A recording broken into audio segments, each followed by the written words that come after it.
Velkommen til Hvad er det værd? I dag skal det handle om gobelinger, og derfor er jeg taget på Brønderslev Gymnasium, fordi der i dag er samlet en masse eksperter, kunstinteresserede og vurderingskonsulenter. Så kom med!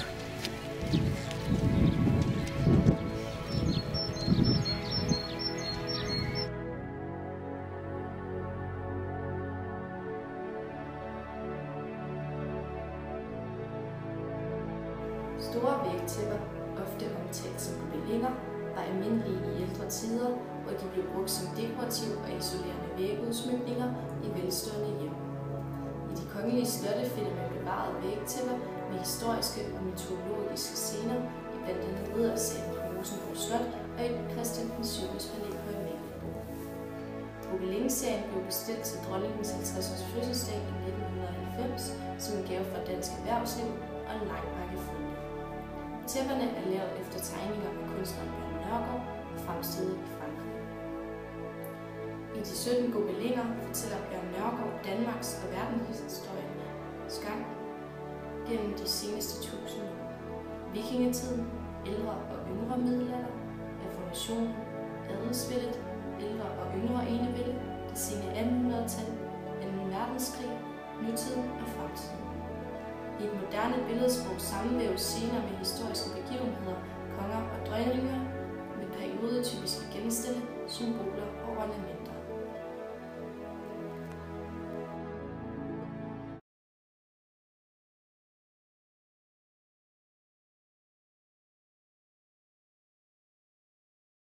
Vi kender jo altid det der med at forelske os i et billede eller et tæppe. Men hvor stammer det egentlig fra? Vi har jo hundredvis af spørgsmål. Derfor er jeg på besøg af en masse eksperter og vurderingskonsulenter, som har vurderet hele dagen på forskellige tæpper. Lige nu er vi ved at vurdere på dette tæppe, som Anne-Mette har medbragt. Så Anne-Mette, vil du prøve at forklare lidt om det? Ja, det kan du tro. Jeg ved egentlig ikke så meget om det, udover at jeg har fundet det op på loftet, og synes, det var ekstremt spændende at få det vurderet og få besvaret nogle spørgsmål. Så. Ja, derfor har jeg på besøg af kunstekspert Ove Ditlevsen og historiker Mogens Pedersen.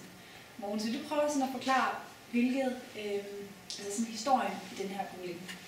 Ja, det var dengang, hvor adelen havde meget magt. De havde lige så meget magt, som kongen havde. Og det er også en af grunden til, at vi kalder det for adelsvældet. Men dengang, hvor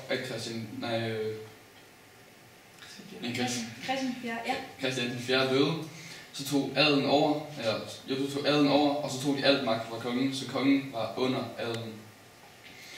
Men så da den nye konge kom, som var Frederik den 3., så tog kongen over igen, og så fik han så mere magt end adelen og satte adelen ned på plads igen, hvor han er under kongen. Ja, hvis vi nu prøver at kigge på hernede, hvad forestiller det så? Det viser, at Christian den 4. var utrolig glad for sit liv, og han nåede virkelig at være konge og være en af de øverste i Danmark. Så det viser, at han er utrolig glad for at feste, og at han er utrolig glad for at være i nærheden af en masse damer. Ja. Vi kan også se på gobelingen, at der er en masse bygninger.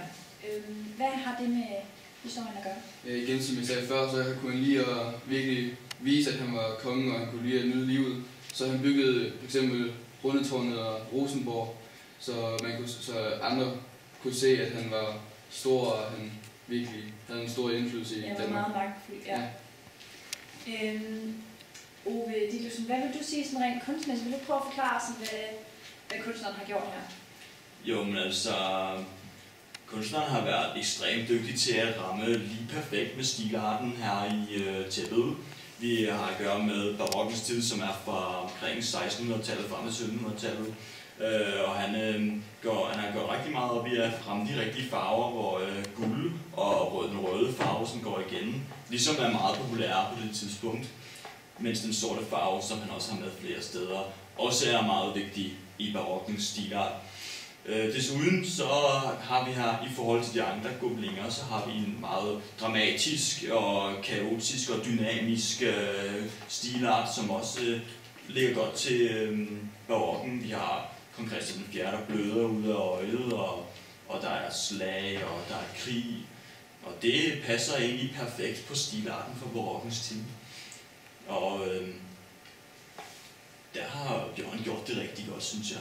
Hvad med symboler i gobelinen. Hvad tænker du der? Kan du prøve at forklare nogle af Jo, men altså desuden så... Altså, der er rigtig mange symboler med i lige præcis den her gobeline.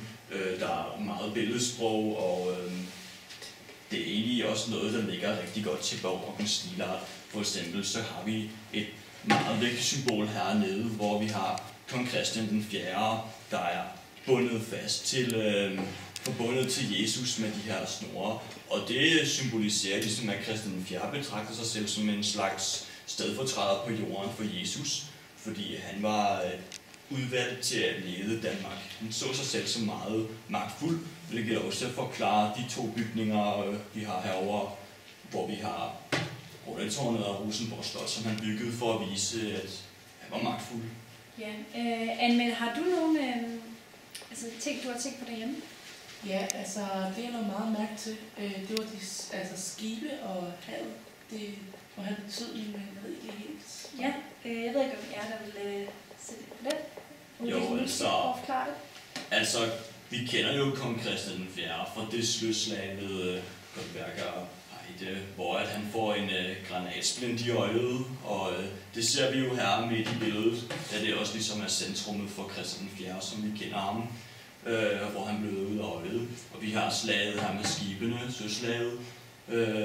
Det er egentlig det, der er mest vigtigt. Ellers så har vi skibet heroppe, som egentlig symboliserer, at Danmark har udviklet sig til en større kolonimagt med kolonier overalt i verden. Det er egentlig det, der er mest vigtigt ved skibene. Har du fået svar på alle dine spørgsmål, Annelise? Det har jeg i hvert fald. Det har du. Har I mere at sige til den her gobeline? Jeg kan måske lige sådan, nævne, at den her gobeline i forhold til de andre viser noget meget vigtigt om, hvordan magtfordelingen var i denne periode, hvor vi har kong Christian den 4. ligesom som centrum, hvor vi adelen og kongen ligesom var på lige fod, og hvor så efter kong Christian den 4. så overtager adelen al magten i Danmark, og kongen har ikke længere indflydelse. Og heroppe i hjørnet ser vi så en reference mellem Gud, der smider Adam og Eva ud af paradiset, og så kan det også forestille kongen Frederik den 3., som bortviser adelen fra Danmark, som så er paradiset. Og her tager kongen så al magten fra adelen igen. Jeg tror, vi kom rigtig godt omkring den her gobeline, så jeg vil sige tak for i aften, og tak til ekspert Uwe Ditlevsen og historiker Mogens Pedersen og Annelise. Og så vil jeg lige minde jer alle sammen om, at selvfølgelig viser Hvad er det værd igen på næste tirsdag. På gensyn.